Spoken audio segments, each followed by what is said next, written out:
மணக்க மணக்க சாம்பார் செய்யலாம் வாங்க. அதுக்கு 1 கப் துவரம் பருப்பு ஊற வச்சு ஆட் பண்ணியிருக்கேன். கூடவே ஒரு பெரிய ஆனியன், ஒரு 2 தக்காளி, 2 பச்சை மிளகாய், கொஞ்சம் உப்பு, கொஞ்சம் மஞ்சள்தூள் ஆட் பண்ணி நல்லா வேக வச்சிடலாம். வேறொரு பாத்திரத்தில் கொஞ்சமாக வெள்ளரிக்காய், கொஞ்சம் கேரட் வேக வச்சுருக்கேன்.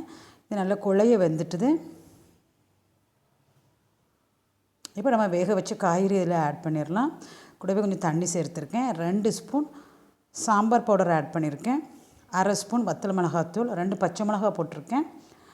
புளி, தேவையான புளி ஆட் பண்ணியிருக்கேன். ஒரு 1/4 ஸ்பூன் காஷ்மீர் சில்லி ஆட் பண்ணியிருக்கேன். கொஞ்சமாக மல்லித்தலை, 1 ஸ்பூன் பெருங்காயத்தூள், ஒரு சின்ன துண்டு வெல்லம் ஆட் பண்ணியாச்சு. கடாயில் எண்ணெய் ஆட் பண்ணியிருக்கேன். கொஞ்சமாக சின்ன வெங்காயம் நல்லா வதக்கியாச்சு. கடுகு, வெந்தயம், கருவேப்பிலை இது வதக்கி இதில் ஆட் பண்ணிடலாம். ரெடி ஆகிட்டு மணக்க மணக்க சாம்பார் செய்தாச்சு. Please subscribe.